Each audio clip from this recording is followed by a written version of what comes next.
alahelo ny fiangonana tamin'izany na alahelo ny kristianina ka nahaforona hira anankiray a momba ny raha fiakarana de zao le tongery raha fiakarana raha fiakarana nampiakatra olona maro ianao sy fiakarana ho an'ny olona maro fa ny mampalahelo de ianao mety tsy ho tafakatra ary zay tononkiri zay ho nampiova ny fony sy nampiverina azy indray a de ny bebahany ka mitoerany tamin'ny finoana ry havana malala nantsoa ny vavolombelona nambary ianao na teny kely monja azy na fihetsika tsotra ihany azy amin'ny fomba inona ale anao SMS ve anao aninona ve raha ny kristianina rehetra fotsiny de hoe eto Antananarivo lazaina neny na salema vaovao azy reny samy mandefa afatra fijoroano vavolombelona amin'ny tsy fantatro amin'ny SMS amin'ny inona tsy fantatro amin'ny Facebook se inona nga iororo tsy hoe le teny Mahamasina ny tokony iororona na agaga fa izany fijoroano vavolombelona zany fa tsy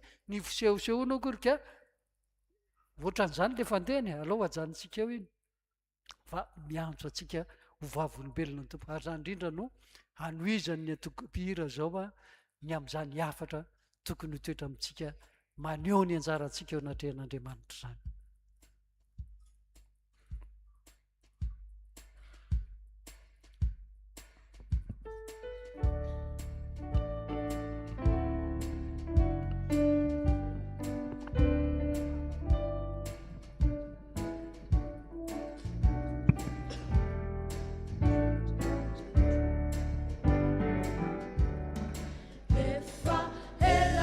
Seu itanao ni famonjea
teny fanalahidy amin'izany tononkiro zany rehefa dia hoe efa.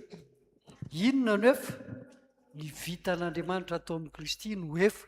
Vitan'Andriamanitra ny zavatra rehetra fa anjaran'iza sisa?